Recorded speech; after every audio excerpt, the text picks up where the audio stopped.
Today on the podcast, I have the founder of Madman Inc.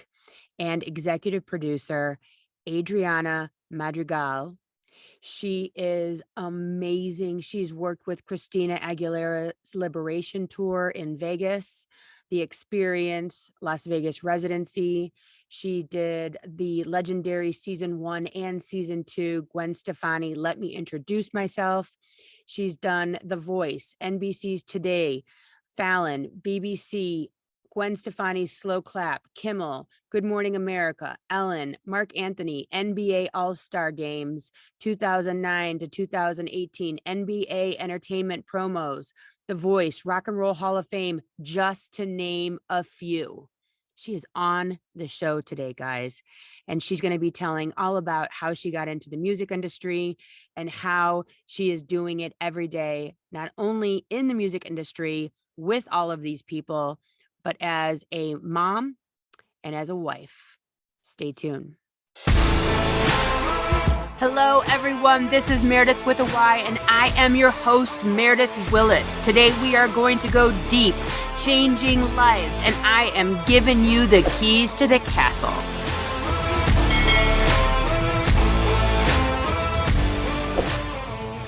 So now that everyone has heard your amazing bio resume, it speaks for itself. What you're doing is breathtaking. It's bizarre. It's amazing. It's the flashy light, right? But how did you get started? Thank you so much for being here and telling us your story. This is so cool. Thank you for having me on, Meredyth. So how I started, I've always been obsessed with music since I was a kid, extremely musical. And so I always had an inner feeling that somehow, some way I was going to work in music. And as I grew older, managing rock bands was something that I really, really wanted to do. And as I went to college and I realized what the job role was, I realized that one, I was a creative person all along. And two, I didn't want to be someone's babysitter 24 hours a day, 7 days a week. That's managing a rock band. So exactly. Gotcha. Yeah. So I wanted to work in music, and I wanted to somehow be a part of that creative process, but I didn't know how. And so I got into production by partnering up with a producer to manage rock bands. And our management company kind of went to the wayside because I became immersed in production. I learned how to be a casting director. I wrote director treatments. I sat with, the art director, the production designer. I just completely became immersed in the creative process of producing. And so with that, I started working in commercials, in Hispanic commercials, which is commercials for Spanish language TV, marketed to Hispanics, marketed to the U.S. Hispanic market in the United States. Because you're in Southern California. Yes. At this time. So you're how old when you're doing all of this stuff and figuring these things out? I was about 22. Okay. And what was your degree in? Did you go to college for this, or how does this work? I started college and I started college and majoring in communications. And I was like, well, I'm going to just major in communications and then figure it out. And then I realized that UCLA had a music business certification program, which for me, a lot of the college classes seemed like a waste of time because it wasn't really teaching me what I was going to do or focusing in what I was going to do. So I started the certification classes at UCLA and I finished that, and I met a lot of people through those classes. There was famous music directors that would come in and teach. Wow. Marketing directors from different record labels would come in and teach. And so I was immersed in that world, and I was so excited to be learning the business of music, which brings me to how I discovered visuals for live concerts. I got a job at a production company because I understood licensing. I understood licensing because in the music business program, I had to take business music law. So Wow. for a whole semester, I had to read recording contracts and annotate them and understand the law side of the creative side of music. And with that, I understood the process of licensing. So this production company did all the visuals for Madonna, Britney, and Christina Aguilera in, I would say it was 2005, 6, around Mm. that time. So it was Madonna's, I want to say, Love on the Dance Floor. Was that the name of the tour? It's with the disco ball. I Okay. forget the name of the tour, but I was hired to oversee the licensing for her visuals. They Wow. used a lot of stock footage, and so I had to deal with her lawyers, and I had to deal with licensing the footage and the photos that we were using for the visuals. And that's how I discovered that visuals existed for live touring. And so for the first time, my production world and my music world came to be one. And I Wow. was completely floored. And while I was at that company, I made it my goal to learn everything. I mean, I didn't know anything about post production, which is what it's called in the visual world.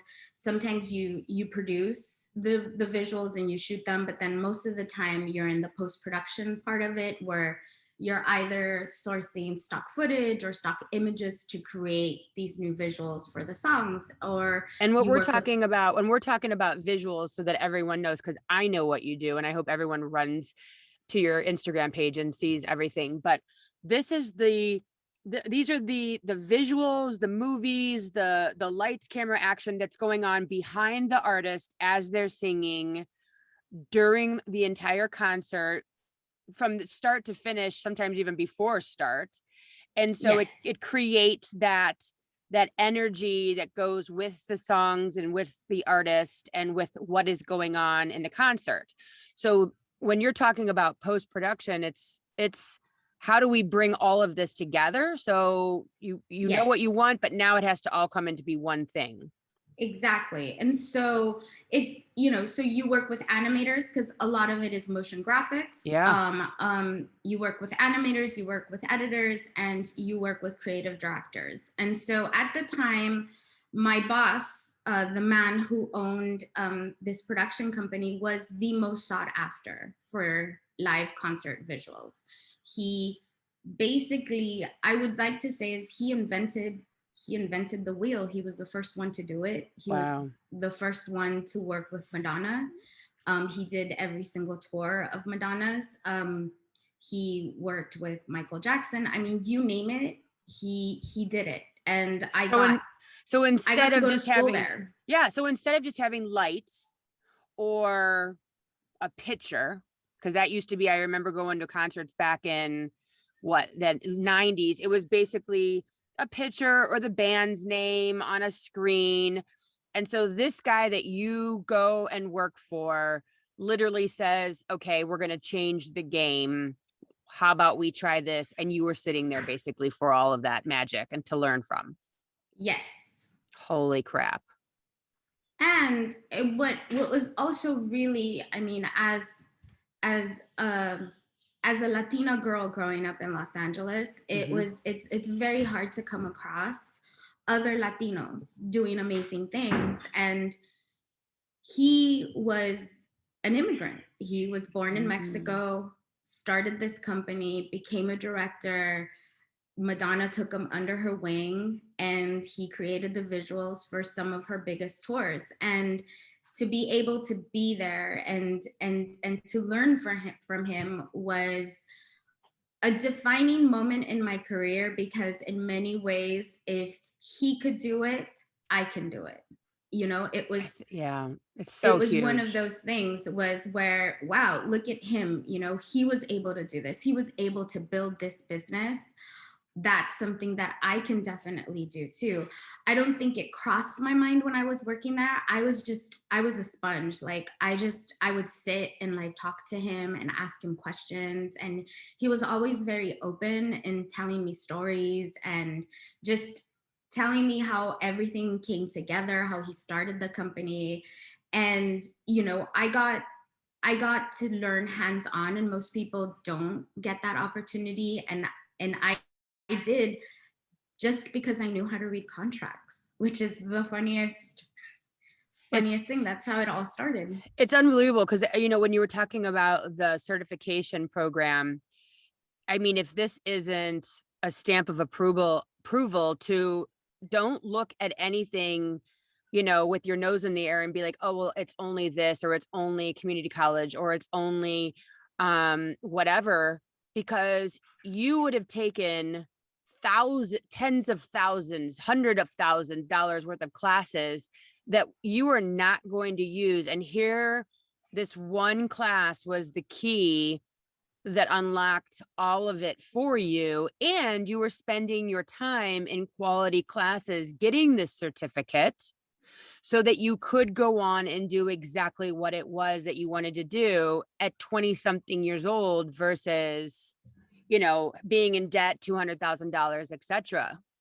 Yes. I mean, there are times where I regret not finishing, Mm-hmm. like not really fully finishing. But then there are times where, if I wouldn't have taken the opportunities, or if I wouldn't have, you Timing. know, the Adriana back then was very brave. I mean, very brave. I mean, I knew what I wanted. I knew what I needed to do to get it. And I was not scared to get there. So Yeah. I didn't care who you were. I wasn't intimidated by you. I would ask you questions. I remember going, even before, like, I went to work at this company, there was a manager that managed really big pop artists, and I met his assistant. And I remember saying to the assistant, so what do I do to get your job? Because I want your job. you know Ballsy. I was 21, and he looked at me and was like, you want my job? And I'm like, yeah, I think I'm going to come after your job. So, like, what do I have to do to, like, get your job? That's And he's outstanding. like, well, maybe we should go to lunch first before you steal my job. And, I can talk to you about it. And so he did. And it was just, then he got really intimidated by me because at the time, I didn't know that his boss was my cousin's best friend. And so that intimidated him. Oh, she's really going to come after my job. Like, she's So not joking. This isn't a joke. no, and I wasn't. I mean, I would have found any avenue I possibly could to, like, to be there, because that was, I was just so focused on that goal of becoming a manager. And then when I started to realize what management meant, I was like, oh, this is not what I wanted. Yeah, that's like the whole Star is Born drama. I don't need this in my life. I'm good, thanks. Yes, Yeah. This- but exactly. but I think it's so interesting because you do hear people who, the Lady Gagas of the world, the Madonnas of the world, Beyonce, that they had a vision, they had a dream, and then they actually did it. I mean, there are a lot of people that say a lot of things, talk to any, 16 to 24-year-old kid person, and what are you going to be when, oh, I'm going to be a lawyer, oh, I'm going to go to Duke, oh, I'm going to, be a whatever it is. And follow through's not always there. And so when I'm getting to talk to someone that had their eye on the prize and was relentless as you were to get there and be fearless, what was that in you? Is that something that your parents taught you? Is that something that you just had the blinders on from friends telling you you'll never do that? Like, where did those blinders come from that you actually believed in yourself? Because I know you and I have had conversations. It's almost harder to believe in ourselves now in our, older years. Is it young and dumb? Where'd that come from? My parents were always extremely supportive of who I was. I mean, my first concert, I think I was 6 or 7 that I went to. I loved this band, this musical pop group from Mexico, and my parents stood in line at Knott's Berry Farm, which is an amusement park here in Southern California, and they were performing there. And so my parents stood in line to take me to see them. Wow. And they always were very supportive of whatever grandiose idea I had. My dad would just be like, just present it to me and let's see how well it goes. I mean, there was a time I wanted a orca whale as a pet, and I was insistent that our yard was big enough for the tank, for my dad to build the tank, and for me to have an orca whale as a pet. And I presented it. I told him how deep the tank needed to be. My plan for taking care of the orca whale. My dad never said no. He just had me present to him the idea. And then his follow-up question was, don't you think that it would be happier free in the sea than in your backyard?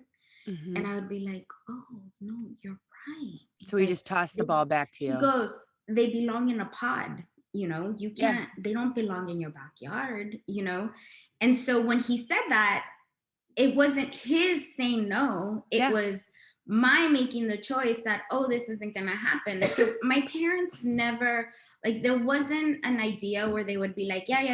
It was always like, well, show us how you're going to make that happen. Mm-hmm. They always were very supportive in that way. Even now that I'm older, they regret not seeing that creative side in me, because they feel that if they would have supported it and sort of helped me out a little bit in it, I wouldn't have struggled so much in school. In your K through 12 years? Gotcha. Because I struggled. I was the weird kid, people didn't. I was also a year younger than everybody else, because my birthday's at the end of Halloween. So I'm October 1st. Yeah. I was a year younger than everybody else. I never understood what they were talking about, and so I had a really hard time K through 8. When I went into high school, I came into my own and found who I was. And even then, I remember talking to my best friend and telling her my plans for the future. She thought I was crazy. How can you go and dream so do big? This? Yes. And even when I was still trying to make it work for myself, I remember she and I were going to a concert together, and she said, Adriana, we're only getting older. When are you going to get your shit together? And I remember being like, but I have my shit together. I was so confused by her comment, but it wasn't that I didn't have my shit together. It was that I didn't have a job that provided benefits, that provided a retirement fund, that was 9 to 5, that was secure, that was going to provide a secure situation for me. And for her, that was her perfect solution for her in her life. And so I just remember saying, I'm sorry, but I'm not going to stop till I get to where I feel I need to be. And this is definitely not it, And my dad will tell you, I would tell my dad, I got this new job. Are they paying you? Was always his are they paying you? And I'd be like, well, not as much as they should be. You're still going to have to help me out a little bit, but trust me, Dad, this is going to take me to that next one. And this is going to take me to that next one. And even now he'll say who would have known, And because of that, my sister's 8 years younger, and she's also in production. And she'll tell people, our dad, his first question is always, great, are they paying you? Love it.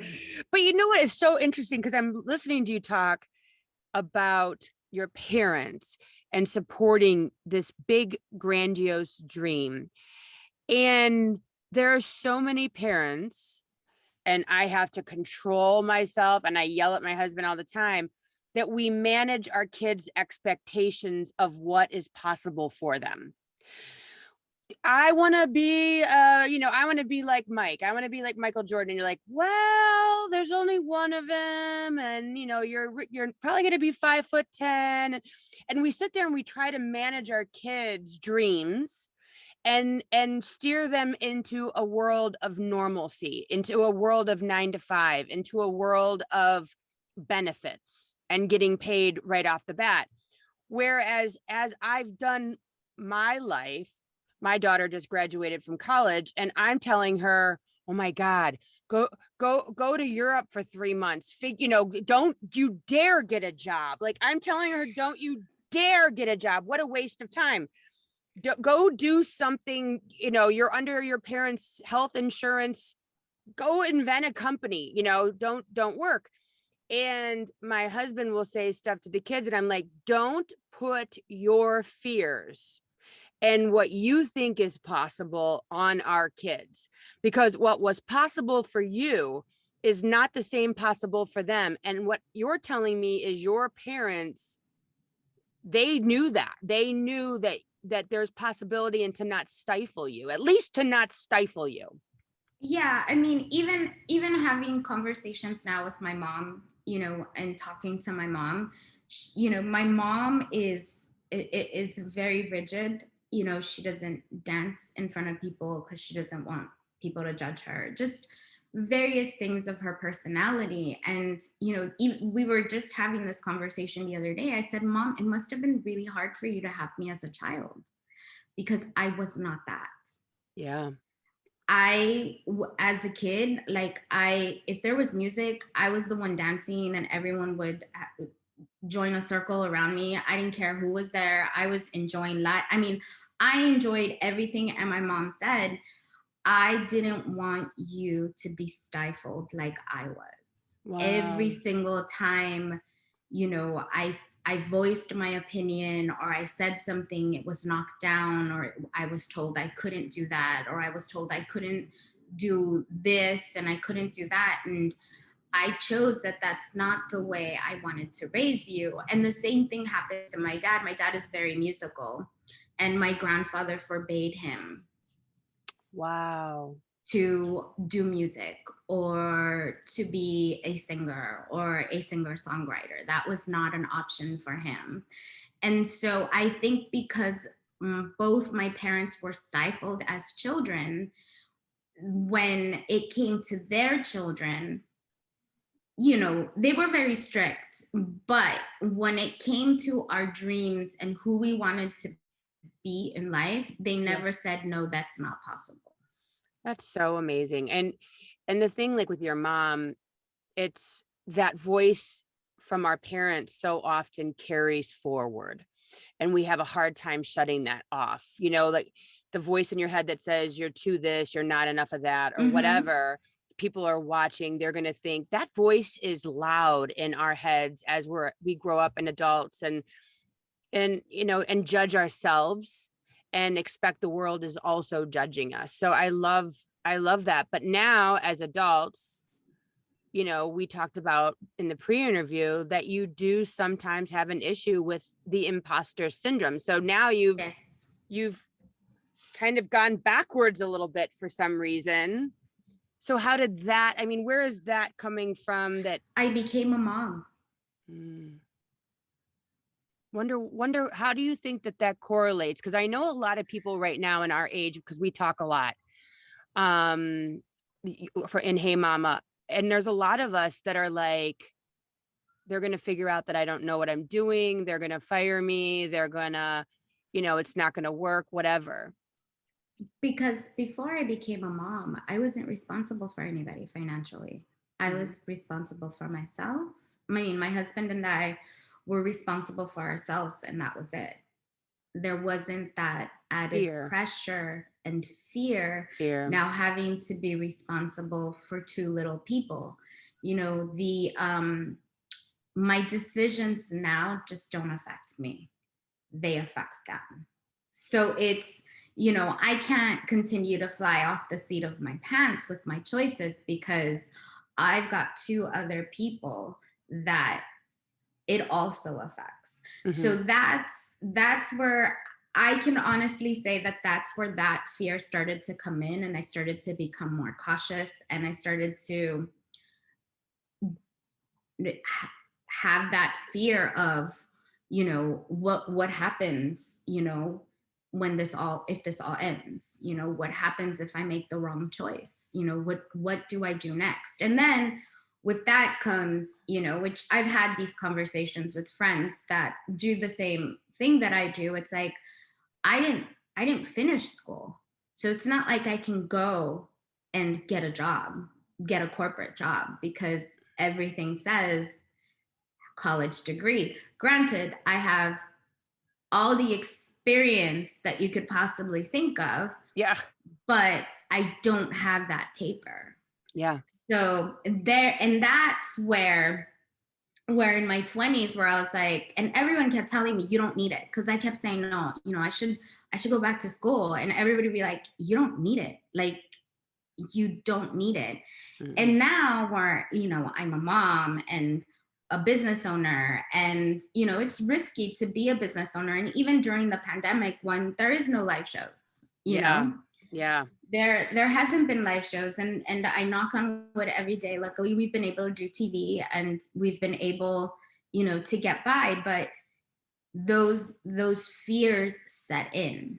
They start to set in, and they start to play in your head, and then it's really hard to take it back and just go back to that Fearless. fearless Courageous. fearlessness, Yeah. where you didn't care. You just didn't care because it was just you.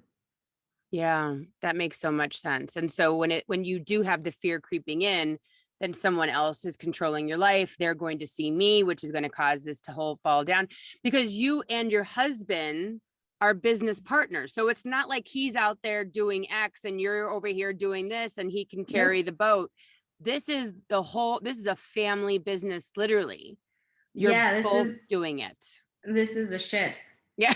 and it's a ship with, two crew members doing all the work, and if the ship sinks, we all drown. So it's one of those,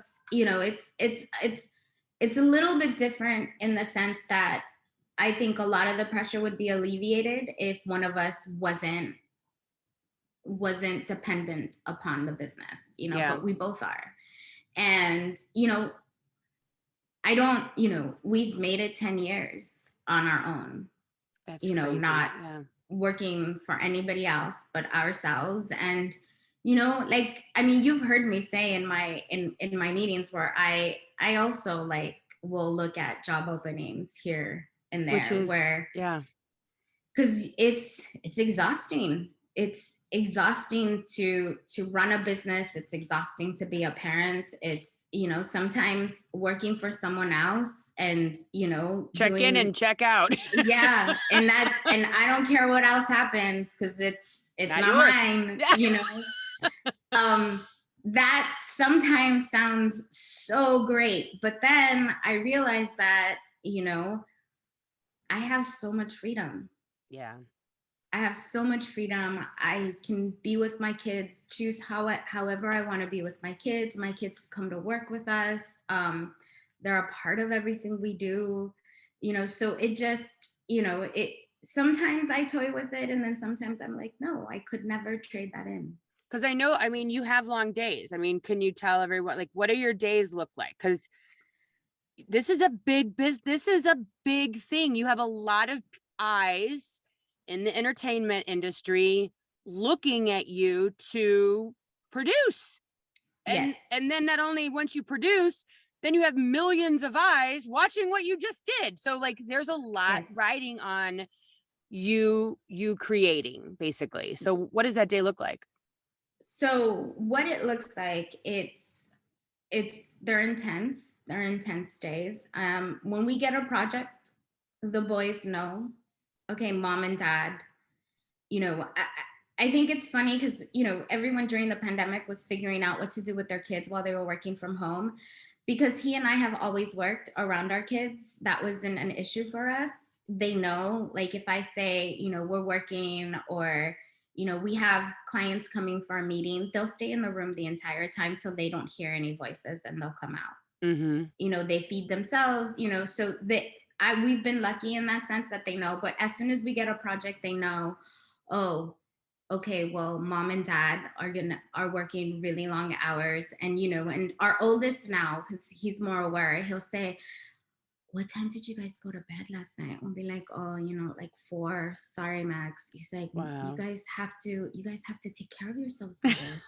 Like, you guys have to go to bed at an earlier time. He starts to worry about us. But Yeah. we work about, when we're in it, fully in it, about to deliver, it's 17, 18-hour days. Wow. When we were loading in one of the residencies we did in Vegas, I just remember everyone asking me, how was it outside? I never saw the outside. Stop. I was in the dark venue for hours upon hours. I remember one time I went backstage and I had to go outside to go to the backstage area. I didn't realize how hot it was outside. And I had already been there like 5 days. Oh So I my went God. outside and I was like, oh my God, it's really hot. And all the crew members looked at me like I was crazy. But what they don't realize is I hadn't left the venue. Right. I would leave to go get food, and we eat at our desk. That's the other thing is, we leave to go get food, but you eat at your desk, because Right. as you're rehearsing and you're playing back things, you're realizing, oh, that part doesn't look good here. So let's move it around. Let's switch it around. Let's fix it. Oh, that piece looks great. Let's try it again for this other piece. And so you're constantly changing and you're constantly moving things. And, we were changing the show even after it premiered. Really? Yeah. So, I think we were solid with the show probably after week 3. and you're not allowed to tell me which one that was? Uh, Christina It was Christina Aguilera's Aguilera. residency. So, when you're doing all of this background stuff, do they have like a stand-in that's pretending or playing the music so that you can visualize all of it coming together? Or does she actually have to be there singing? How does So that work so you know what it looks like when it's all coming together? So we have, there's a creative director that oversees the entire show, and the creative director for the show is also the choreographer. And so I always say, when he is Christina, because he always, whatever artist he does, he becomes that artist. Got it. For staging and for tech rehearsals. And he is so good at it that even the drink of water that the artist takes, he times that. He knows Really? when they're going to stop to take a drink of water, so that we all know what's happening at every point of the show while we're watching the rundown. And I always laugh, because when then, the artist will come in and do the tech rehearsal, and I'll be like, oh my God, they did the water at the same time. So, and that always gets me. That is the one thing that always gets me, because I'm always curious to see if he's got it. And he's got it. Like, he has got it, like the mannerisms, everything. So we watch the rundown with the creative director. Rehearsals are recorded, and sometimes we'll get a recording of the rehearsal so that we can then watch it back and make changes. I'm usually the one that watches everything, and then I come back up and give the entire team notes. Mm-hmm. It's just easier to have one person watching everything while everyone is still working, because we're still finishing. Right. Some of these, what people don't realize is that you can make one change, like the most minuscule change, but to render out that whole movie can take 4 hours. Just because you changed one little thing. So it's So tedious. I'm known for letting my clients know, listen, we're heading towards a speak now or forever hold your peace moment. So I will not be able to render this movie out in Right. time for the show. So speak now or forever hold your peace, and I won't be able to address this till tomorrow. Mm-hmm. And they laugh whenever I say that, because they Right. know they automatically know that whatever they want to change is just not going to happen, because Yeah. it'll take too long. Yeah. You know. Now, is this, when you talking about this, is this like a lot of the digital light work that is creating movies in the background? The So explosions that are digital, like, those are all, yes. I mean, so anything that plays on the LED is yeah. created by us. Wow.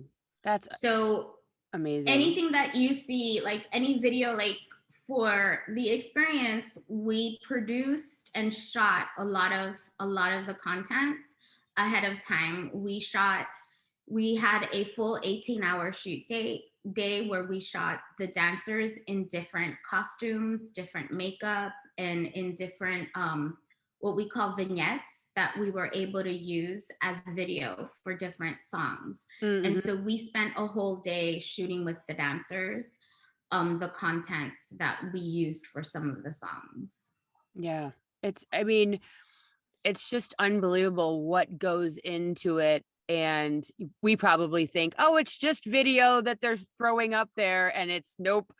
All of No, that is pre-done. All of it. it's Every piece. completely, I mean, it actually really just depends on the creative director. Like we do have some shows where we're allowed to come up with the ideas, you know. Okay. There are some shows where the lighting director is responsible for the LED content, and Oh, so the lighting director will call us and say, hey, I need 7 songs, these are the songs, artist thinks they should be like this, you interpret them. And so then we figure out what fits. There are some creative directors that build an entire show from act 1 to act 3. The story, the colors, everything is on purpose. Nothing is left to chance. Like it is a full-on theatrical, it's a full-on experience yeah. that And happens. so you do, okay, so you did the residency for Christina Aguilera in Vegas. You do TV. And sometimes you said you don't even know what you're working on. It just kind of, here, work on this, and then you don't know it until you you see it on television, basically. So that just happened with the TV show on HBO Max called Legendary. We got a call telling us there's this new HBO show. It's ballroom dancing, which I didn't know it was ballroom dancing houses, underground LGBTQ movement ballroom dancing. Okay. I thought ballroom dancing, Dancing with the Stars, Right. because I didn't know the term. Yeah. And so I was like, okay. And then, it's like, we have different houses that are competing, and these are their names. And I want you to do your thing. Send us one of our pieces as a reference. I want you to do your thing like you did with this. Here's the footage. Here's the song. Put it together. And so like 6 months later, the show premieres. And I'm like, what wait a in the minute. heck? That's and it's the funniest reaction, because everyone we know was going crazy over the show, because the show was it was well done. It was so different. It was just really entertaining. And so I was like, wait, we did that show. And so that's, and the people will then, our agent will be like, so you worked on that show? And I was like, yeah, but I didn't know it was that show when we worked on that show, so Totally. it's That is so crazy. Well, I have my own fun story about not knowing, but my husband went with my daughter to go buy a Christmas present for me, and they went to the local, it's called Marcus. It's that show that guy Marcus owns it from the TV show The Prophet. Anyway, that's the long story. So they had like a pop-up of a jewelry designer there. And so there was this huge photograph of Lady Gaga at the end of the movie A Star is Born wearing the blue dress when she's singing the song after he had passed. Spoiler alert. And the earrings that she had worn in the movie. And so the jewelry designer was explaining to my husband, they came, they asked for jewelry. She doesn't know what it goes to. Same thing. You have no idea where it's headed. And she goes to the movie theater and Lady Gaga is wearing the jewelry that she designed. And she about shit herself right there in the middle of the movie theater because she had no idea. And so they borrowed the earrings and oddly enough, they brought them back. And so my husband asked, well, do you know which pair were borrowed? And she said, no, because we didn't know what they were going to. So we didn't put them aside as being important. Didn't matter. They were, who knew where they were headed? You know, why would I save them? So my husband did all this really cool thing. And so I put the earrings on. And as soon as I put the one on, it fell right out of my ear. It had the wrong back. So those were it. I go, Jim. And then I pulled both out, and one has the normal back that's big, and one was probably some assistant grabbed an earring, shoved it on, returned the earrings. I'm like, Jim, these are the freaking earrings from the movie. Because why would they have two separate backs if it came from the designer that way? These were returned from. So that is my amazing story of holy crap. You never know, but I mean, it's too cool. So yeah. It definitely is. And that was actually, I think that was like one of the first times that happened to us. And now I've gotten to the point where I ask a little bit more questions when I get calls for jobs because, you know, it helps to know, or else you miss when it airs. We almost missed that one, not realizing what it was. So amazing. So I asked you to put together some questions that I'm allowed to ask because I know you guys have no idea this woman's life is she's a walking DNA. That's the word, right? DNA. Is that it? No, that's dead on arrival. What are you? Is it no, do not, what is it? What do you sign? NDA. Non-disclosure agreement. She's a walking non-disclosure agreement. So we have to be so mindful of the things that we talk about. Because believe me, if I had my druthers, I'd ask her 100,000 different questions. But these are the ones we are allowed to discuss. So you did just tell me that you went to your first concert when you were 6. But what was it? It was Parchis, a kids band from Mexico.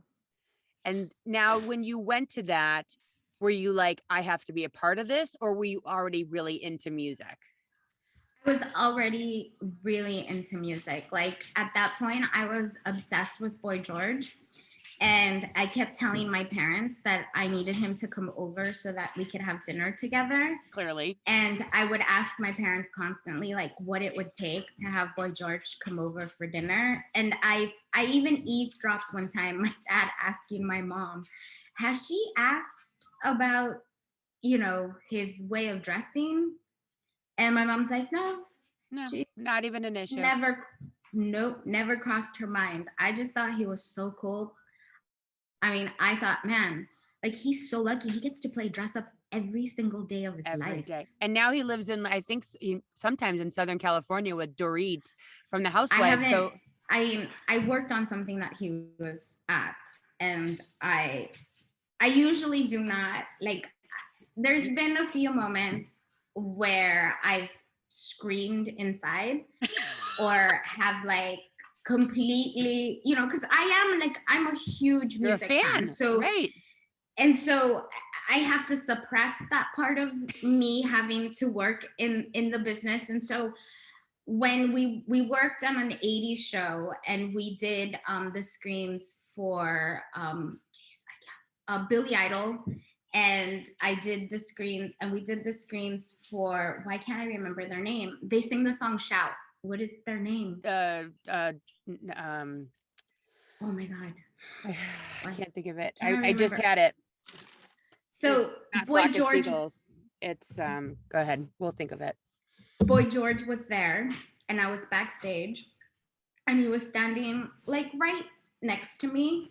And I remember telling my husband, he's behind me. And he'd go, okay, well, say hello to him. I can't. But why can't you say hi to me? Because he's Boy George. Like, did not say a word. You didn't? No, I couldn't. It's Boy George. It's We're gonna have to tag him in a social media post and let him know that you're it's dying to meet him and that he was your first kind of music the crush. 4-year-old in me was just not, Poison. was just going crazy. And then, the concert that I really do remember where I said, this is what I want to do for a living, was when I saw New Kids on the Block. And I was, I want to say I was 9, and I was in shock. I didn't move. I just watched the entire show with my mouth open. It's really like, I couldn't believe what was happening. Like, the experience. Yes. And to this day, I can go to a show and it doesn't matter how jaded I am, because I know how everything works and how everything is put together. I still become a fan. That kid every single show I go to, because I am just like in awe, because it takes a lot to put on these shows. A lot of work. It's a lot of hours. It's a lot of planning. And to have to do something different from what everyone else is doing, and to to sort of break the envelope open every single time, and to be new and refreshing, and to give your fans a different experience every single time, is incredibly hard. And so I just am always in awe, always. Like, oh my gosh, how'd they come up with that? By the way, shout is Tears for Fears. There we go. That's who it is. I just Googled it while you were talking. Tears for Fears. Tears for Fears. So what, now that we're out of COVID, I was just in Nashville enjoying every drop of live music that I could. I did get to see Kid Rock perform live, and Morgan Wallace performed live, which was really cool, at a bar. So that was kind of amazing. So what shows are you looking forward to this coming getting out of COVID moment? I am looking forward to, I want to see Bad Bunny. I want to see J Balvin. I want to see Becky G. I want to see so many people. I would love to see Coldplay again. Mm-hmm. They just did a live on TikTok the other day. I think it was yesterday. Yeah. I saw parts of it, and the content company that works with them, they worked on the residency with us as well. They're called North House, and they're in England, and they're phenomenal. So I just, Billie Eilish is someone I'm dying to see. So talented. I mean, there's just so many. So many. I know we're all dying to get out there again. It's just going to be so great. People are going to you're going to have so much business. You're not going to know what to do with yourself. I'm knocking on wood. I'm knocking on wood. Yes. So I have to ask you, what are the best shows that you have been to? And when you went on them and watched them, did you do the work for them? Okay. So the best show that I've been to, Kanye West. Really? I saw Kanye West about, what was it? I want to say maybe 4-5 years ago. Mm-hmm.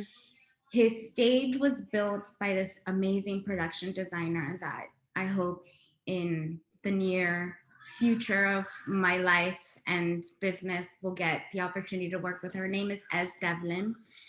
And so his stage hovered over the audience. Was that big cube? It was like a big platform. Oh, the platform. Yeah. It had all the lighting around it and underneath it, and he hovered over the audience and performed. There wasn't any screens. Most people think that I have a bias towards having LEDs because that's my business. I sometimes feel that you don't need them all the time. Mm-hmm. And so his show, he didn't need that to create the experience. It was just an experience to see the massive amounts of people underneath the stage, this incredible lighting. I mean, just incredible lighting, and him just hovering back and forth over was just, and both my husband and I were like, Surreal. Yeah. that one. The other one was Adele. Adele, also an Ez Devlin show. Oh, really? Well, I Yeah, see she's something in your future. I mean, clearly we're sending this out into the universe right now. and Adele was incredible because she's a vocalist and she didn't need dancers. She didn't Yeah. need any of that. She just had beautiful lighting. Her voice and the way they used the screens was incredible. Just, I was in complete awe of that. And the third show would be Justin Timberlake. I saw Justin Timberlake. I saw him with Jay-Z at the Hollywood Palladium, which is a small nightclub. When his album came out, he had this special show in LA. I went to it and it was incredible. He's so talented. So talented. He is. And neither three of those shows are artists that I have worked with, but well, maybe someday. No, very we'll soon. It's happening. Yes, exactly. What show what show were you most excited to work on that you're allowed to talk about? That you're allowed to talk about? So Sting. Sting did halftime for the NBA All-Star game in Toronto. Wow. And I love the Police and I love Sting. And I just remember sitting in the audience and watching the show and I started crying. Oh. And I was crying because I couldn't believe that I was there, that I was living that moment. That, when you think about the things that you want to achieve in your life, you think about them and you dream about them and you hope for them to happen. Yeah. And when you're faced with the reality of them having happened and you're living this life, a part of me couldn't believe it. But then, I started crying because I was just so happy that this is my life. This is what I get to do. Yeah. And, it's not everyone gets to do what they love. Not everybody loves what they do. Yeah. And so for me to have that opportunity and for me to be able to live that out was really overwhelming watching that show. And I remember texting my mom and thanking my mom and telling my mom, I can't believe this. Like, this is my life. And my mom's reply was, you've been working for this moment your entire life. Your whole life. And it was that come together synergy moment of realization. I mean, it is really breathtaking. I mean, because, like you said, you come Latina, and you didn't see people in the business, and then all of a sudden you did, and you got to use that person as your mentor. And it's really a coming together, coming of age, coming into your own moment. And I know that everything moving from this place is going to be so amazing because I know you are pushing yourself every minute of every day, not only to do the work, because a lot of this, like you know how to do the work. It's this inner stuff now that we're all working on. It's okay, now I know how to make the cake, but now I have to show everybody the cake. Now I have to get out there and sell the cake. You know what I mean? And so you've got the secret sauce of what you're capable of doing. You've got the resume. You've got the everything. And so now it's about, as women, as entrepreneurs, about believing in ourselves and saying, you know what, I'm not going to be afraid anymore. I always tell people, use hindsight to have the confidence for the future. Like I always look back and go, okay, I've been on this earth for 48 years. I'm still here. I've been making either a rent or a mortgage payment for 30 some years. I've never missed one. So I'm going to use that kind of energy, that I know I can do this ability moving forward and get out of fear. You know what I mean? And so I hope that you do that, because I know that what's going to be happening for you when we really own who we are and we're not afraid of it, we're not apologizing for it. We don't want to make ourselves small to make everyone else feel bigger, because I know that both you and we both deal with that. And I Yes. love I love being around you and in our group where we talk about these types of things, because without talking about them, we do feel that it's just us. We're the Yeah. only ones who feel nervous. We're the only ones. Everyone else has it figured out. Everyone else is successful. Everyone else, doesn't worry.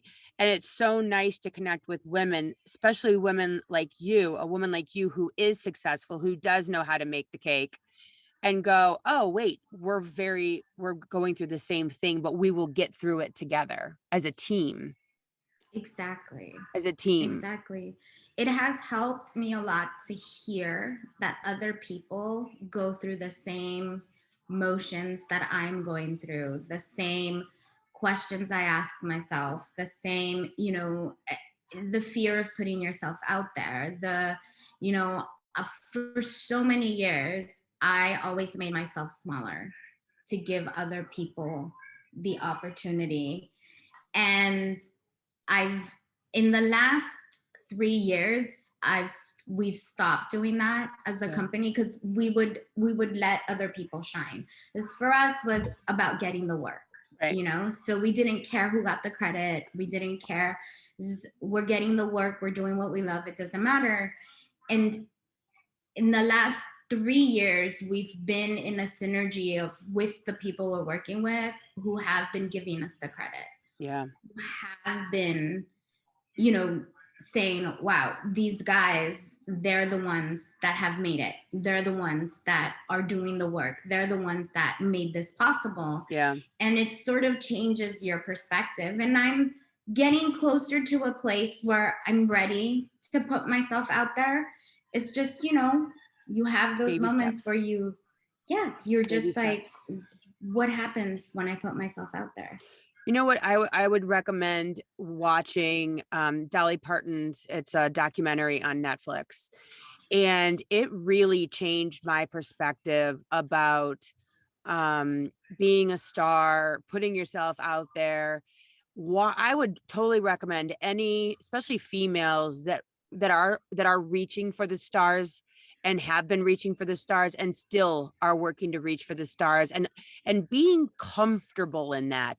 She really had a comfort when everyone was making fun of her waist and her boobs and her hair and her blue eyeshadow and her long fingernails. She owned it, and she owned it and gave zero shits about what any and to watch that documentary, it allowed me as a female to go, wait a minute, this doesn't make me a bad person. This doesn't make me an egomaniac.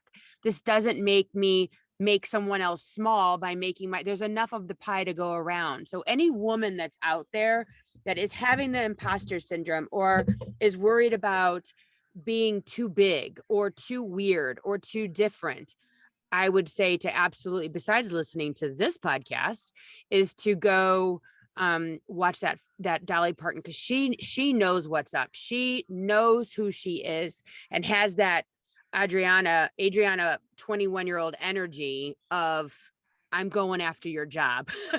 You know what I mean? Like that, like we all need a little bit of that fire in I us. mean, it's funny. My son is obsessed with Dolly Parton.